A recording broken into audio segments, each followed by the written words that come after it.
Hello everyone, आज के इस वीडियो में मैं आपको जुजुत्सु काइसन सीज़न 2 का एपिसोड नंबर 4 एक्सप्लेन करने वाला हूं। दोस्तों, जैसा कि हमें लास्ट एपिसोड में ये दिखाया गया था कि गैटो फाइट के लिए रेडी है अपने two most powerful cursed spirit के साथ। गैटो और तोजी के बीच में जो फाइट होती है वो यहाँ पे स्टार्ट हो जाती है। गैटो एक कर्स्ड स्पिरिट को तोजी की तरफ भेजता है उसके ऊपर अटैक करने के लिए, लेकिन तोजी उस अटैक को आसानी से डॉज कर देता है और काफ़ी आसानी से उस कर्स्ड स्पिरिट को हरा देता है। ये देखकर गैटो शॉक्ड हो जाता है। यहाँ पे हमें एक इंपॉर्टेंट बात और जानने को मिलती है कि तोजी कैसे अपने कर्स्ड वेपन को स्टोर करता है, क्योंकि तोजी किसी भी सॉर्सर को मारने के लिए किसी भी तरह का अगर कर्स टूल यूज करता है तो कर्स टूल की एनर्जी की वजह से सॉर्सर को ये बात पहले ही पता चल जाती है और वो यहाँ पे पकड़ा जा सकता है। तोजी यहाँ पे एक इंपॉर्टेंट बात और बताता है कि वो अपने कर्स टूल्स को एक कर्स स्पिरिट के अंदर रखता है और उस कर्स स्पिरिट को एक छोटा सा बॉल बना के उसे निगल जाता है, लेकिन वो उससे पूरी तरह से निगलता नहीं है। वो कह सकते हैं कि उसके मुंह में रहता है, जिसकी वजह से ना ही कोई उस कर्स स्पिरिट को सेंस कर सकता है और ना ही उसमें रखे हुए कर्स टूल्स को। इसी तरह तोजी इन कर्स वेपन का कहीं पे भी यूज कर सकता है और इसका कोई भी अंदाजा नहीं लगा सकता है कि कर्स्ड वेपन उसके पास है या नहीं।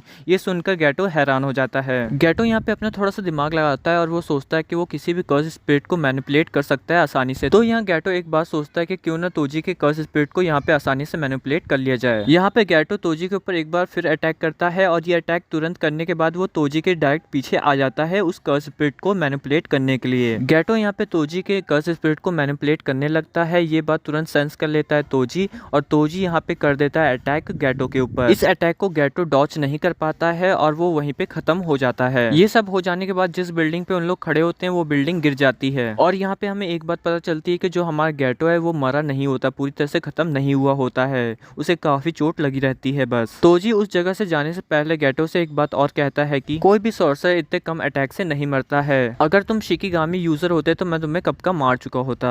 तोजी रिको की बॉडी लेकर वहां से निकल जाता है और वो वहां से निकलने के डायरेक्ट बाद वो स्टार रिलीजियस ग्रुप के पास पहुंच जाता है। फिर स्टार रिलीजियस के मेंबर ये चेक करते हैं कि वो रिको ही है, ये कंफर्म करते हैं। फिर वो इस बात को कंफर्म करते हैं कि रिको की बॉडी में से कोई भी पार्ट गायब तो नहीं या फिर कोई भी पार्ट कटा तो नहीं है। ये सब एग्जामिन कर लेने के बाद स्टार रिलीजियस ग्रुप तोजी को और भी पैसा देने का वादा करते हैं। मतलब वो तोजी को जितना देने वाले थे उससे थोड़ा सा और ज्यादा देने का वादा करते हैं। फिर हमें ये देखने को मिलता है कि स्टार रिलीजियस का एक मेंबर तोजी और तोजी के पार्टनर के साथ कुछ बातें कर रहा होता है। इस कन्वर्सेशन में वो स्टार रिलीजियस ग्रुप के हिस्ट्री के बारे में बात करते हैं कि कैसे वो पहले राज किया करते थे। ये सभी बात खत्म हो जाने के बाद हमें ये देखने को मिलता है कि तोजी और उसका पार्टनर बाहर जाने लगते हैं। तोजी यहाँ पे अपने पार्टनर से ये कहता है कि चलो अब पैसे मिल ही चुके हैं तो कुछ ना खाया जाए बाहर। यहाँ पे तोजी का पार्टनर साफ मना कर देता है कि उसे बस काम से काम रखना है। तोजी का पार्टनर तोजी को छोड़कर वहाँ से चला जाता है। फिर हमें ये देखने को मिलता है कि तोजी वहाँ से निकल ही रहा होता है कि तभी उसके रास्ते में एक लड़का आगे खड़ा हो जाता है।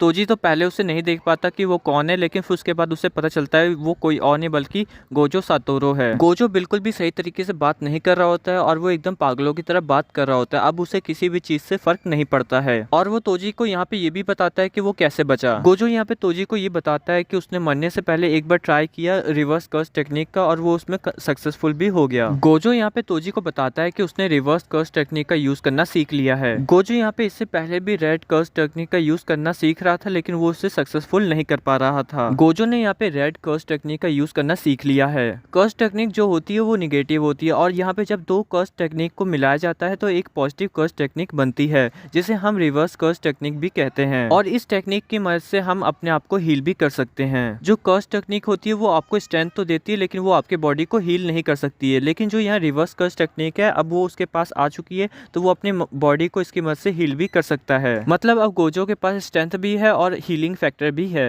तोजी यहाँ पे बैटल के लिए रेडी हो जाता है और वो अपने कर्स स्पिरिट में से एक कर्स ब्लेड निकालता है। तोजी उसके बाद गोजो के ऊपर अटैक करने लगता है, लेकिन गोजो उसकी अटैक को बड़ी आसानी से डॉज करता रहता है। गोजो यहाँ पे सबसे पहली बार यूज करता है रेड कर्स टेक्निक को। रेड कर्स टेक्निक की मदद से गोजो तोजी को काफी दूर ढकेल देता है। रेड कर्स टेक्निक में फोर्स ऑफ रिपल्सन होता है। फिर उसके बाद हमें ये दिखाया जाता है कि तोजी पूरी तरह से तैयार है गोजो से लड़ने के लिए अपनी पूरी स्ट्रेंथ के साथ। बैटल स्टार्ट होने से पहले यहाँ पे गोजो तोजी को कुछ बातें बताता है। गोजो कहता है कि अब मैं न्यूट्रल अट्रैक्शन और रिपल्शन यूज कर सकता हूँ। न्यूट्रल वो पॉइंट होता है जहाँ पे वो किसी को भी रोक सकता है अपने पास आने से। मतलब गोजो जब तक ये ना चाहे कि कोई भी उसे टच करे तब तक कोई भी उसे टच नहीं कर सकता है। ब्लू कर्स टेक्निक की मदद से वो अट्रैक्शन का यूज कर सकता है, मतलब वो किसी को भी अपनी तरफ खींच सकता है। रेड कर्स टेक्निक की मदद से वो किसी को भी रिपेल कर सकता है, मतलब वो अपने से काफी दूर किसी को भी फेंक सकता है। तोजी यहाँ पे बैटल के लिए पूरी तरह से रेडी हो जाता है और वो गोजो से बोलता है चलो अब मैं रेडी हूँ। तोजी इससे पहले कोई अटैक कर पाता है यहाँ पे गोजो एक और न्यू टेक्निक दिखाता है तोजी को। गोजो यहाँ पे रेड और ब्लू को मिक्स करके एक कलर बनाता है, एक नया अटैक बनाता है जो पर्पल कलर का होता है और उसकी मदद से वो तोजी के ऊपर अटैक करता है, जिसकी वजह से तोजी की आधी बॉडी डिस्ट्रॉय हो जाती है। ये सब हो जाने के बाद तोजी को एक बात तो समझ आ जाती है कि वो अब यहाँ पे नहीं बचने वाला, अब वो मर जाएगा। गोजो यहाँ पे तोजी के पास आता है और वो तोजी से पूछता है कि तुम्हारी आखिरी ख्वाहिश क्या है। तोजी यहाँ पे मरने से पहले गोजो को एक बात बताता है कि उसका एक बेटा है जो 3-4 साल बाद जेनिन फैमिली को बेच दिया जाएगा। तोजी इसके आगे बोलता है कि जो भी तुम्हें करना है तुम इसके आगे देख लो। ये सब खत्म हो जाने के बाद गोजो स्टार रिलीजियस ग्रुप के मेंबर के पास चला जाता है रिको की बॉडी लेने के लिए। फिर थोड़ी देर बाद वहाँ पे गैटो भी आ जाता है और गैटो कहता है कि सॉरी मैं रिको को बचा नहीं पाया। तो यहाँ पे गोजो कहता है कि इसमें तुम्हारी कोई भी गलती नहीं है। गोजो कहता है कि इस वक्त मुझे कुछ भी फील नहीं हो रहा है। गोजो वहां से जाने से पहले गैटो से ये बात कहता है क्यों ना यहाँ पे जितने भी मेंबर्स हैं उन सभी को मार दिया जाए। गैटो यहाँ पे गोजो को मना करते हुए कहता है कि जो इनका असली लीडर है वो कब का यहाँ से भाग चुका है। ये सब तो बस एक फॉलोअर्स हैं जो अपने लीडर को फॉलो करते हैं, कुछ टाइम बाद ये भी खत्म हो जाएंगे। फिर उसके बाद हमें ये देखने को मिलता है कि गोजो रिको की बॉडी लेकर वहां से निकल जाता है और जुजुत्सु काइसन का ये एपिसोड यहीं पे एंड हो जाता है। और भी एपिसोड के एक्सप्लेनेशन पाते रहने के लिए हमारे यूट्यूब चैनल पोकीशॉटी को जरूर सब्सक्राइब करें। तो चलिए दोस्तों, हम अपने आगे आने वाली वीडियो में आप सबसे मिलते हैं। Thank you for watching this video.